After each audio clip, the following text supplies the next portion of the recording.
all this morning. Thank you so much for being here. And especially that handsome man right there in the third row with a new haircut. That's my boy. He's back from college, but yeah. He loves it when I point him out in church. It's his, yes, sir, Mr. Kurtz. Yes, that is the delight of my eyes. My darling one, my dove. Her teeth are newly shorn. I mean, like a flock of goats. Anyway, thank you, Chuck Kurtz. We will continue our series on marriage, and next week is actually the last week in this series. As I've told you, we began sort of working on just being a good human being, knowing how to discern the difference between being offended and taking offense, and how to make a good apology. And then we worked on the building part when we came to the Song of Solomon. Well, last week was the part of the book where they just were married and they went on their little honeymoon. And it ended with the part that I believe is God's only line in the book, where he says to them, eat your fill of love, drink. Because God is the one who created this. And it's so important that we understand that marriage is God's design. When he saw that Adam was alone, even though there was no problem in the world, there was no conflict between Adam and himself, there was no sin, there had been no fall of man, there was no conflict with Adam and nature, there was no conflict with Adam and God, yet God saw that the man was alone and that it wasn't good. And so he took action and he created Eve. And Adam said, that's what I've been looking for when I didn't even know that I was looking.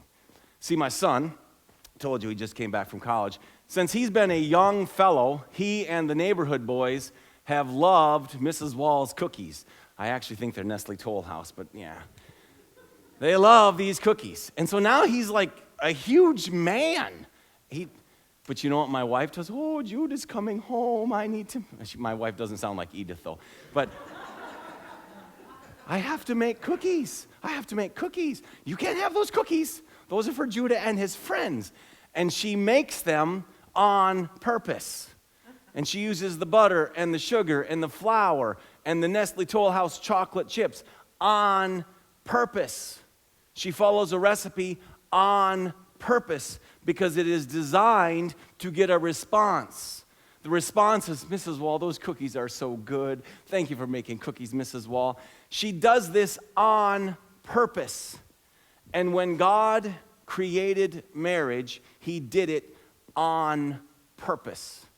And there's nothing that man has discovered that God didn't design.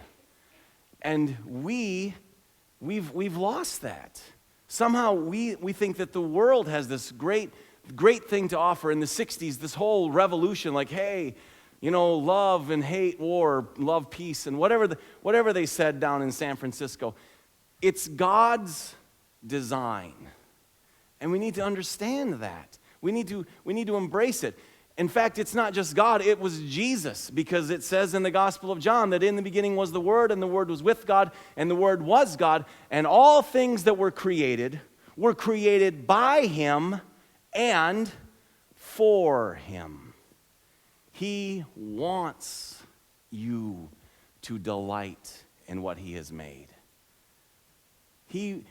How would my wife feel if the boys came in and they said, I don't know where these things came from, but they're all right. And she's like, what do you mean you don't know where they came from? I made them. I've been making you cookies for the last 20 years. God made this.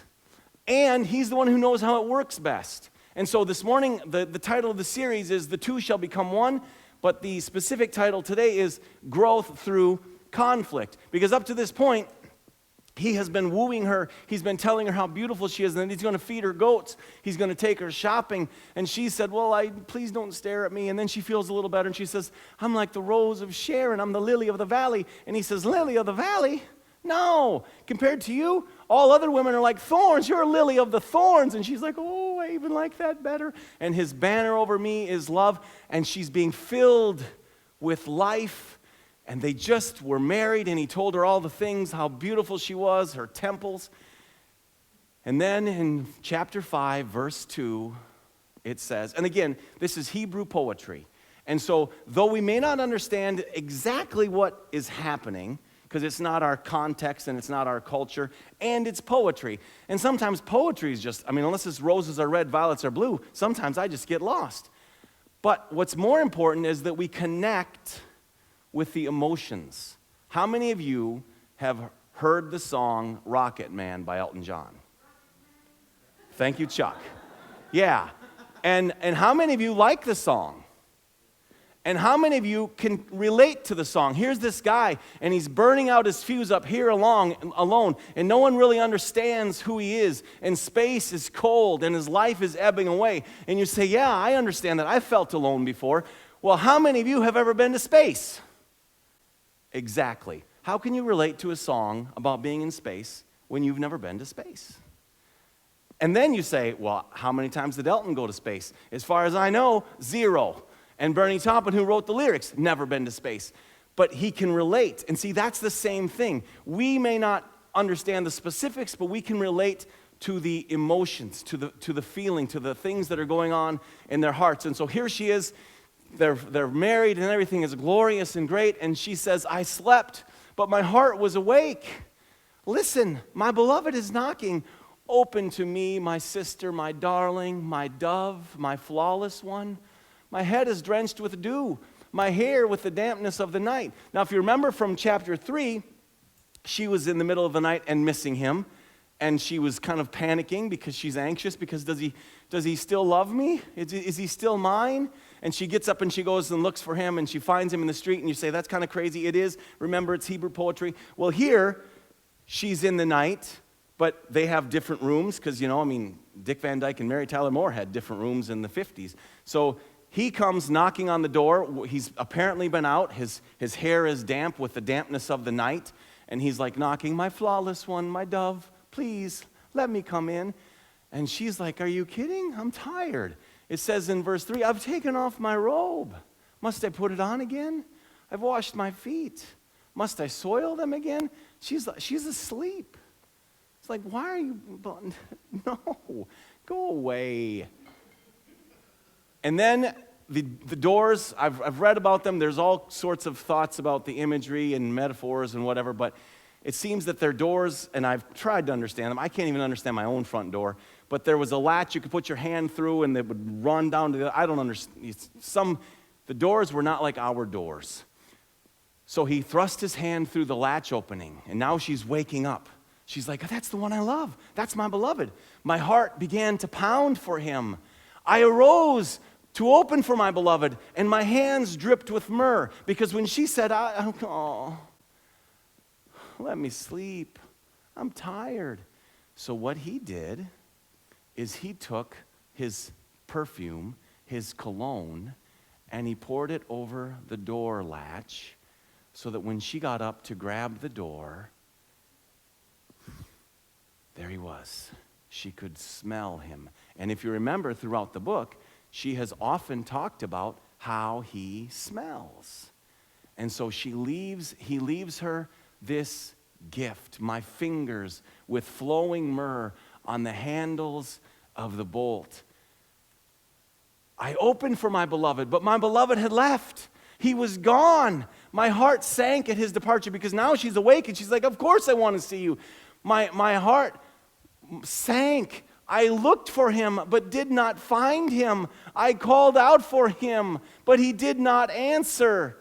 The watchman found me. So again, just like in chapter 3, she apparently gets up and she's going around the city because she's looking for him, because she loves him and she misses him. The watchman found me as they made their rounds in the city, and they beat me, and they bruised me, and they took away my cloak. Now again, you say, what? Well, I don't know how to make sense of it. But just like I've never been to space, I can understand the feelings. Here she is. She feels wounded. She's hurting. She has let him down. Now, it's very important that you understand this. She did nothing wrong. She did nothing wrong. But most of the time, our conflicts in our relationships aren't because somebody did something wrong. Have any of you ever had this situation? There's some kids playing in the living room, and somebody says, get your heads out of the way. Yeah? None? No one ever? Never? That's never, ever happened. Wow. More of you have been to space than have had that. That's amazing. This must be a room of astronauts or something. Well, here's the thing. If two kids are playing in the middle of the day and they're, knocking each other over and jumping up and down, their heads aren't a problem. The only time their heads become a problem is when there's someone sitting on a couch who wants to watch the TV. And the kids really aren't doing anything wrong. They're doing what they did all week long when Dad wasn't home. But now Dad wants to see the TV, and there's a problem. And the problem is, truthfully, with him not getting what he wants. In fact, there's no verse in all of the scripture that says, thou shalt not have your head in front of the TV when Dad is watching. It's not there. You can look. In fact, I encourage you, read the whole thing. Read it, and then read it twice. But you see, there is a conflict because he wanted something and he didn't get it. But here's what he did. He didn't scold her or shame her or give her the cold shoulder. He left her a gift. He said, I'm going to give her my cologne. And now she wakes up and she's missing him because she loves him. And so she goes looking for him. But this time the watchmen beat her up and they bruise her. She's hurting. She is wounded. She says, daughters of Jerusalem, I charge you, if you find my beloved, what will you tell him? Tell him that I am faint with love. Now she's looking for help to find him. Tell him I am faint with love. How is your beloved better than the others, most beautiful of women? These are her friends. Like, what's the big deal about this guy? How is your beloved better than others, most beautiful of women? How is your beloved better than others that you so charge us? And now remember, up until this point, when she has said good things about him, she said, your name, because he has a good reputation and he's a good man. No wonder the maidens love you. She's talked about how he smells. Oh, your fragrance. She's talked about his love, how he loves her, and his love is better than wine. One time, she talked about what he looked like. She said, how handsome you are. That's it. She said, he's an apple tree. I delight to sit in his shade. His fruit is nourishing to me. But she's never really talked about what he looks like. He's told her about 417 times, you are beautiful. Your eyes are like doves. Your temple is like the halves of a pomegranate. And now, when these friends of hers are saying, what is it about him? What is so amazing about him? She says, my beloved is radiant and ruddy, outstanding among 10,000. His head is purest gold. His hair is wavy and black as a raven. His eyes are like doves by the water streams, washed in milk, mounted like jewels. His cheeks are like the beds of spice, yielding perfume. His lips are like lilies, dripping with myrrh. Now, that's okay. How many of you men have ever said, you know what I wish they would call me? Lily lips. That's what I want to be. Lily lips. But she's saying this is who he is. His lips are like lilies. And I think it's interesting that she doesn't really talk about what he looks like until we get here to chapter 5. I remember a story. There was this young man, and he, wanted a wife, and he prayed to God for a wife, and God, poof, brought him a wife. Not quite like that, but he ended up marrying, and she loved her husband, but he had this red hair. And she just thought, I just wish he didn't have red hair. Why is that? He's just got that red hair. But she loved him, and they get married, and everything is great. And the years go by, and she's pregnant with their first child. And you know what she said? Oh, I hope it's a boy with red hair. Because as he won her heart, he won her eyes. And here is this woman saying, His lips are like lilies dripping with myrrh. His arms are rods of gold set with topaz. His body is like polished ivory decorated with lapis lazuli. His legs are pillars of marble set on bases of pure gold. His appearance is like Lebanon, choice as its cedars. You got these great big strong cedar trees.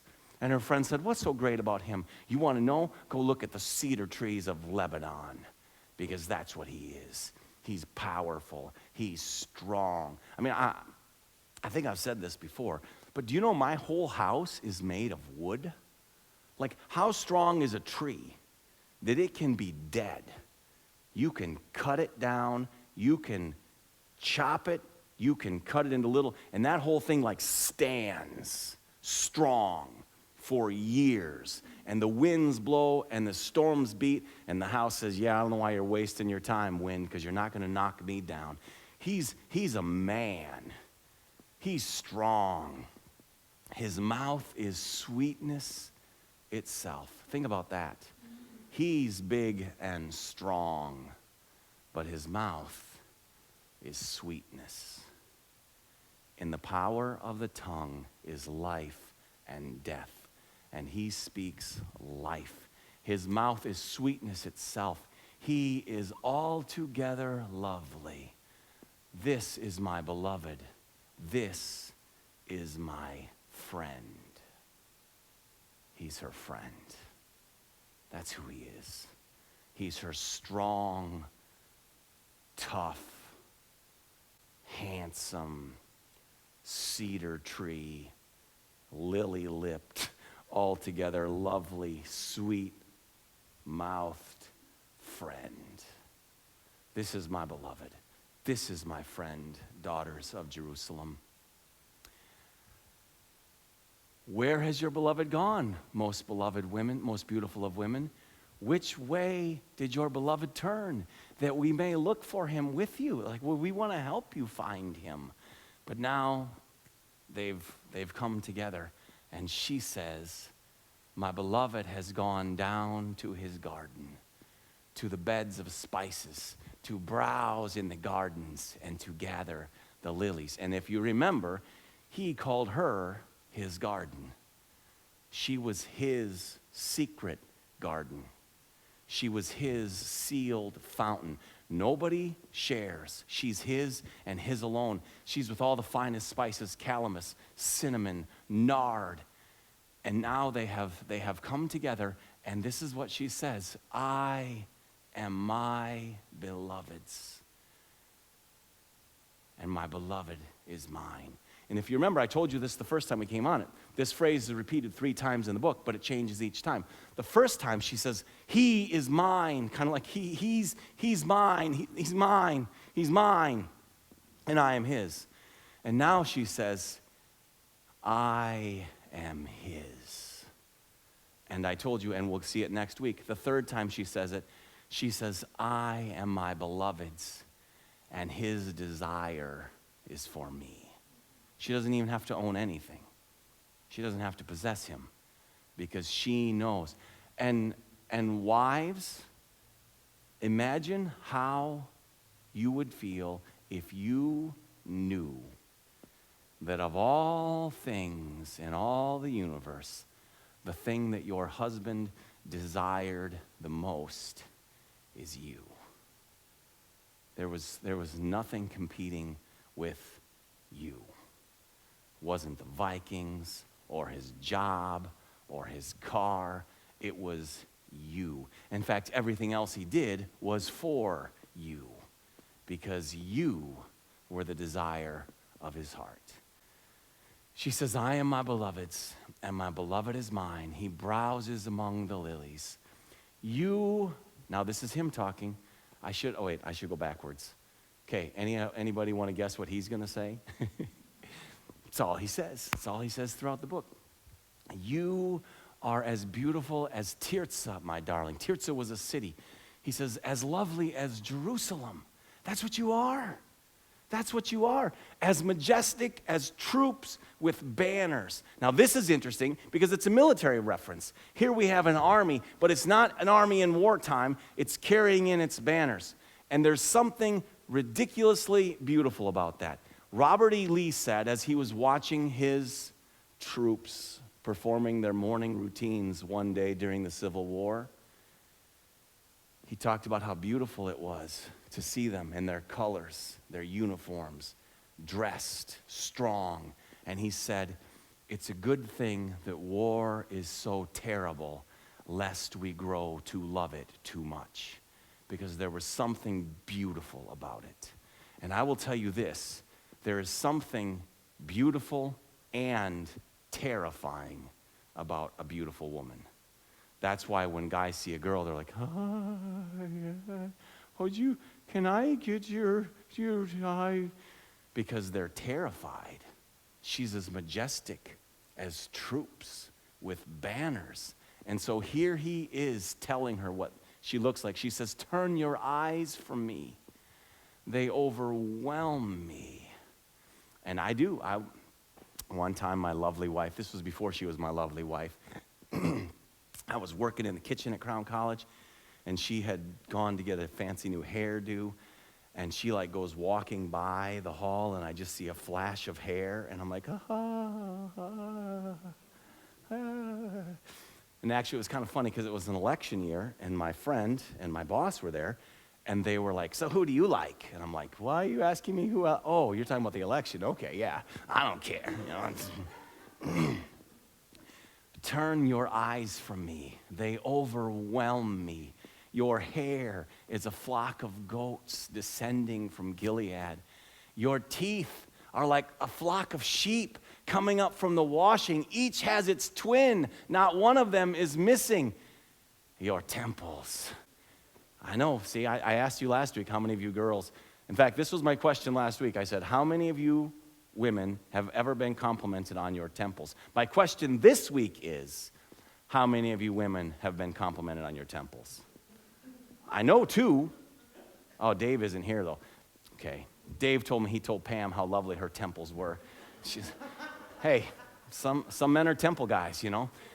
Your temples behind your veil are like halves of a pomegranate. 60 queens there may be, and 80 concubines, and virgins beyond number. But my dove, my perfect one, is unique. The only daughter of her mother, the favorite of the one who bore her. The young women saw her and called her blessed. The queens and the concubines praised her. And now, translators debate how verse 10 is to be understood, but I think it's the praise that these young women and the queens and the concubines give to her. And this is what they say. Who is this that appears like the dawn, fair as the moon, bright as the sun, majestic as the stars in procession? He says, I know I've told you how beautiful you are, but I want you to know it's not just me. This is what they say. You're like the dawn, fair as the moon, bright as the sun, majestic as the stars in procession. Now, I know I've told you this story before, but some things I think are worth repeating, and I think the lesson I learned in this is so powerful that I want you to hear it. So when my daughter, when she was about 12, my life coach at that time, he said I need to start taking my kids out once a week. And my handsome son, he was only like 5 at that, or 6. And I said, Judah, we're going to have a date. And he says, no, Dad, we're going to have a meeting. We're men. But my daughter and I, we would go on a date. And our relationship was, I didn't even know how to be a dad. My only example was Clemwell Jr., and he was pretty good, but he wasn't the best. And so my daughter and I, we start going out, and she told me later, she just thought it was weird and it was awkward. I remember one time we went to the Eden Prairie Starbucks, and she had her first cappuccino, and I said to the ladies working there, this is my daughter. This is her first cappuccino. Can she go back there and see what you do? And they're like, oh, sure. And so she's back there with the Starbucks ladies, looking at and one time we went to Dairy Queen and got a Blizzard, and I had no idea what to do, so we just parked on Highway 25. But the funny thing is, and I did not do this on purpose, we sort of parked below a hill where it comes over like this, and so we're sitting kind of in a little farm field driveway, and we're eating our Blizzards, and all these cars go, and we were like, that's funny. They think we're a cop. How many cops drive a blue Ford Focus? And so we just watched all these cars, vroom, vroom, vroom, vroom. And I would tell her that she was beautiful. And she would often say, you're my dad. You have to say that. I'm like, well, I am your dad, but you are beautiful. But it wasn't until earlier this year that I was thinking about some of these memories. By the way, my daughter right now is one of my best friends, and I mean, we work together, and I love her, and I love it when she calls me up and asks me my opinion about things, even if I don't know what to say, because she's my baby girl. But I would say, you're beautiful, and she would say, but you have to say that. You're my dad. And it wasn't until earlier this year when I was thinking about that, I thought, wow, she believed that I had to say that. And you know what? She's right, because I'm her dad. Dads do have to. And then I thought about all those little girls that grow up, and the people that have to tell them they're beautiful don't. Because what does that little girl have? If the people who have to tell her she's beautiful, and it's the same with boys, if the people who have to tell them they're strong, if the people who have to tell them they're good, if the people who have to tell them they're handsome, if they're not doing that, then who is? And so, to steal some lines from the Song of Solomon, by the does and the gazelles of the field, I charge you. Parents, make sure your children know that they are strong and beautiful and gifted and talented. Make sure they know. Because we live in a world where we're often told we have to be tough, tough love. I was watching A Football Life, and it was Terry Bradshaw. And for those of you who don't know football, Terry Bradshaw, he was the first quarterback ever to win 4 Super Bowls. He's like one of the top 50 players of all time. And he's kind of a Louisiana, country boy who likes fishing and horses, and he talks like this, and we're going to have us a good time out there today playing football, ain't we? He uses ain't and all sorts of words, but he told the story that when he got to the NFL, his college coach was just a guy who built him up and encouraged him, and Terry did great. But when he got to the NFL, they asked him about his relationship with Chuck Noll, his head coach. And he said, well, Chuck, he didn't know I was the kind of boy that needed to pat it on the back, and he was giving me a kick in the butt.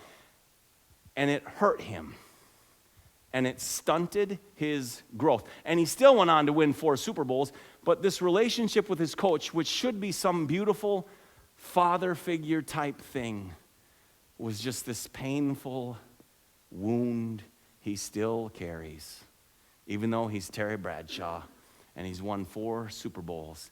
He was never quite enough. In fact, Chuck Noll told him, why can't you be like Johnny Unitas? And he said, I would have loved to be Johnny Unitas, but I didn't even know how Johnny Unitas practiced. And you know what? Our kids don't need that. I mean, sometimes they need to be directed. In fact, that's what's the week we talked about Revelation chapter 3, where Jesus spoke the truth in love, but he didn't shame and scold and abuse. He spoke the truth in love. We need to do that, but we need to let them know, here's what you are. With one glance of your eyes, with one jewel of your necklace, you have stolen my heart. And husbands, that's what our wives need also. I go through this book quite a bit because whenever I do premarital counseling, we go through the Song of Solomon. But this time I'm going through it slower and I'm looking more, and you know what has impressed me? Is how this man just keeps pouring out love. He never shames her. He doesn't scold her. He doesn't point. He just keeps telling her, you are beautiful. You're like Tirzah. You're like Jerusalem. Your temples. He tells her, I'm going to feed your goats. You are safe with me. And I know there are a lot of good marriage books out there, and I want you to read them also. You know, there's love and respect and boundaries and the 5 love languages. But when God chose to inspire a marriage book, it was the Song of Songs. It's the model. It's the roadmap. It's how he designed things to be. It's this beautiful, beautiful, beautiful love story. And lastly, I don't want you to forget that it's also a love story between Jesus Christ and his bride. There's a story Brennan Manning tells. He was I think it was in New Orleans at a leper colony, and there was this woman named Yolanda, and she was 37 years old, and he said 5 years ago, she must have been one of the most beautiful women that have ever walked the face of the earth. But now leprosy has eaten away at her, and she's sick, and she's dying, and she went in to visit. He went in to visit, and she said, everything's going to be okay. This is not a direct quote. You can read the story, but she said, everything's going to be okay. Because someone came to me last night. And he's like, who came to you last night? A man came to me. And he said that I was going to die. But he said to me, come with me, my love. For the winter is over, and the rains have gone, and the blossoms are in bloom, and the cooing of the turtle doves has come. Spring is here. Come with me, my beloved.